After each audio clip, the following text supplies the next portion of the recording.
Today, we're going to be talking about the DC dance distraction. And I'm talking about the chaos nonsense that's taking place in the District of Columbia, the halls of our Congress, and yes, even our White House. It's absolutely crazy, and it's going to keep the masses distracted for the next year that this political cycle plays out, election year.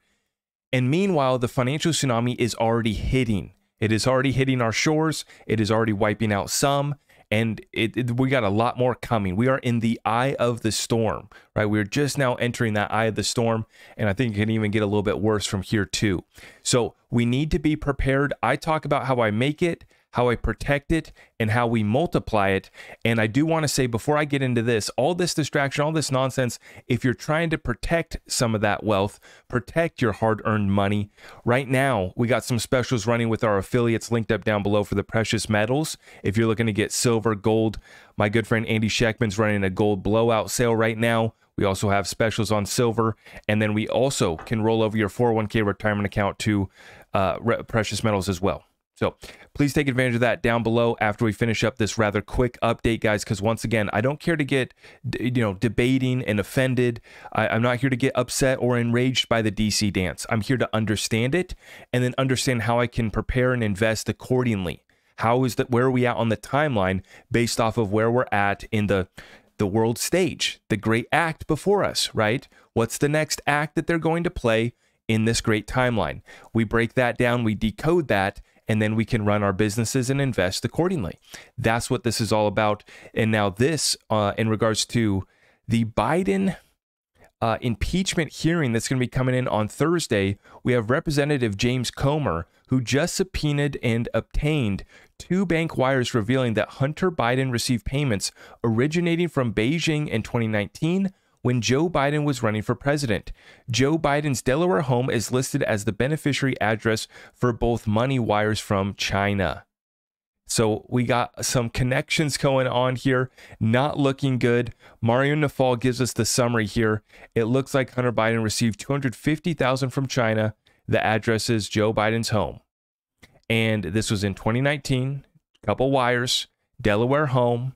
And in August of 2019, Joe Biden, in this clip right down here, he says, quote, "He never discussed with my son or my brother or anyone else anything having to do with their business, period."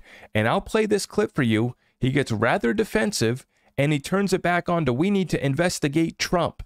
And we're going to get into what Trump's got up in his side of the stage. Hunter Biden spent a period of time in 2017, 2018, and 2019 living at the Biden family home in Wilmington, Delaware. It is unclear if he was living at the home at the time of the wire transfers in July and August 2019. The wires were sent just several months after then Vice President Joe Biden announced his 2020 presidential campaign. Quote, "Joe Biden's abuse of public office for his family's financial gain threatens our national security. What did the Bidens do with this money from Beijing?" House Oversight Committee Chairman James Comer. Please, I'm just repeating, I'm just the messenger here. Don't come after me. I'm not here to get left, right, up, down, tell you who to believe in or who to vote for.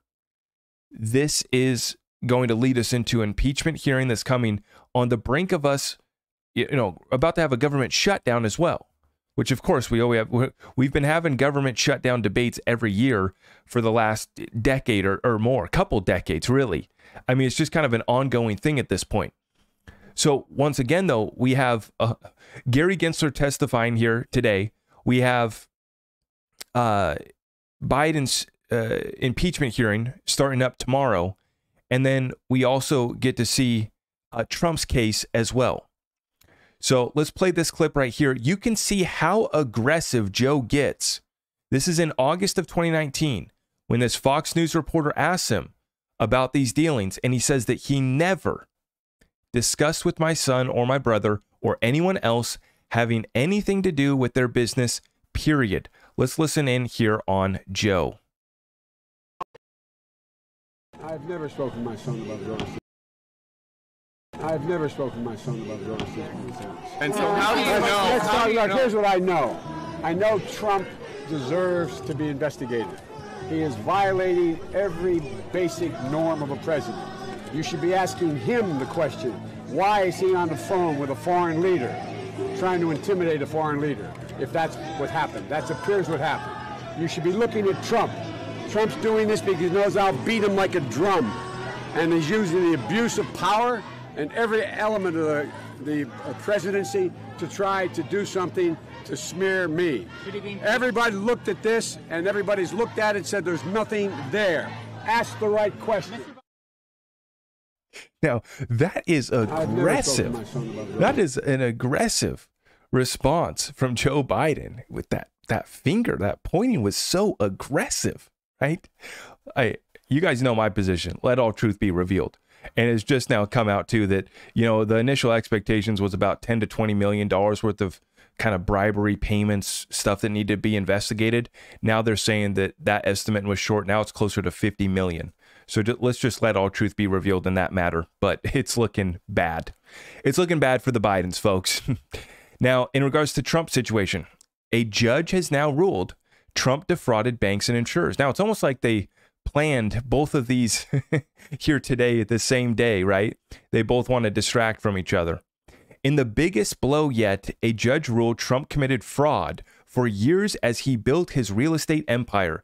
Judge Arthur Engoron found that Trump and his company deceived banks, insurers, and others by massively overvaluing his assets and exaggerating his net worth on paperwork used in making deals and securing financing. The key points here. Engoron found that Trump, his company, and key executives repeatedly lied about their wealth on their annual financial statements, reaping rewards such as favorable loan terms and lower insurance premiums. He states that these tactics crossed the line, rejecting Trump's contention that a disclaimer on the financial statements absolved him of any wrongdoing. And I would bet everything that I have that everything that Trump has signed has been gone over by his accounting and professionals, right? If you think for 1 second that Trump's the guy that's going through here and signing off, on the financial statements, he signs them off at the very end, right? And he's got his lawyers and accountants right there next to him. I can assure you of that. But Engoron ordered that some of Trump's business license be rescinded as punishment, making it difficult or impossible for them to do business in New York. He also said he would continue to have an independent monitor oversee the Trump Organization's operations. The ruling, in a phase of the case known as summary judgment, and us in the SEC Ripple case, we know very well about the summary judgment. We waited forever in the XRP case to get that summary judgment. It finally came through. And so, same spot here for this Trump case, which is I find very interesting. This summary judgment coming from the Judge Engoron on this exact day that it's getting dropped and Biden's about to go have his impeachment hearing, right? So this is the DC dance. Here we go. They both are actors on the world stage here. In the defendant's world, rent-regulated apartments are worth the same as unregulated apartments. Restricted land is worth the same as unrestricted land. Restrictions can evaporate into thin air. A disclaimer by one party casting responsibility on another party exonerates the other party's lies. That is a fantasy world, not the real world, from Engoron's ruling. Now, that's what he says in his ruling, but if you go look at this, to put this into perspective, Kanoka the Great shares this on Twitter. A New York judge ruled that Trump inflated his property values, including Mar-a-Lago, which the judge determined was worth 18 to 27 million from 2011 to 2021. To put this into perspective, neighboring homes on 0.28 to 89 acres, so less than an acre, are listed for 18 to 40 million dollars. This strip of land here is some of the most valuable real estate in the world. Basically a quarter acre all the way up to just shy of an acre.